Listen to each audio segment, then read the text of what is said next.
पायल ने सारी यादों को समेटा और पुनः उन्हें कैद कर दिया उसी संदूक में। वक्त के साथ ये स्मृतियाँ भी धुंधली हो चली थी, लेकिन कहते हैं ना, जिसे शिद्दत से चाहो पूरी कायनात उसे आपसे मिलाने में लग जाती है। कुछ ऐसा ही पायल के साथ हुआ जब पहली बार वो फेसबुक यानी सोशल मीडिया के संपर्क में आई। अजीब बात थी, उसको सबसे पहला सुझाव अर्जुन का आया। पायल ने कुछ देर सोचा, फिर रिक्वेस्ट भेज दी। 2 दिन के बाद उसे एक मैसेज आता है, कहीं अब वही तो नहीं जिसे हम समझ रहे हैं। ये मैसेज अर्जुन का था। पायल ने बोला, हाँ हम पायल हैं। खैर बातें शुरू हुई, लेकिन पायल के मन को एक बात बेचैन किए जा रही थी। अर्जुन अब उसे आप बोलने लगा था। ना जाने क्यों उसे ये बर्ताव अजनबियों की तरह लगता था, लेकिन खास बात ये थी कि पायल अब भी उसको तुम ही कहती थी। अब उनकी बातें फिर से कॉल पे होने लगी थी और फिर से वही रिश्ता जुड़ रहा था दोनों के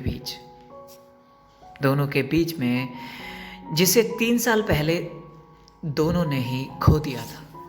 एक बार बातों बातों में पायल ने पूछा, अर्जुन मेरे जाने के बाद तुम्हारी जिंदगी में कोई और लड़की आई?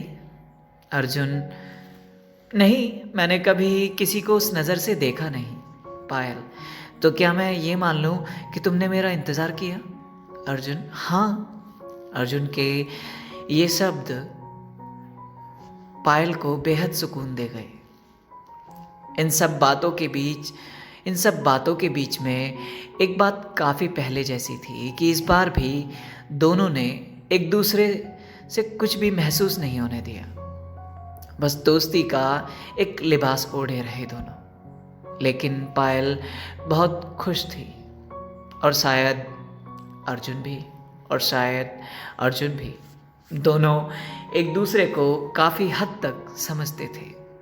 यही कारण था कि पायल अक्सर खुद से बातें करते हुए कहती थी कि अर्जुन मुझे कभी कोई तकलीफ नहीं देगा। वो मेरे लिए खुशी का दूसरा नाम है।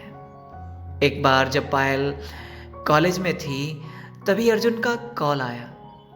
कहाँ हो तुम? अर्जुन ने पूछा। हम कॉलेज हैं, पायल ने जवाब दिया। हमें मिलना है तुमसे अभी। अर्जुन के लबों से ये सुनकर पायल कुछ देर के लिए खामोश हो गई और कॉल कट कर दिया। उसे समझ नहीं आ रहा था कि क्या करे। अर्जुन कॉल किए जा रहा था। पायल ने एक बार फिर कॉल उठाया और बोला। अब उसने क्या बोला, हाँ या ना? आप लोग भी थोड़ा सोचिए क्या बोला होगा पायल ने। अगर हाँ तो कैसी रही होगी उनकी मुलाकात, अगर ना तो क्यों? ये हम आपको जल्द ही बताएंगे।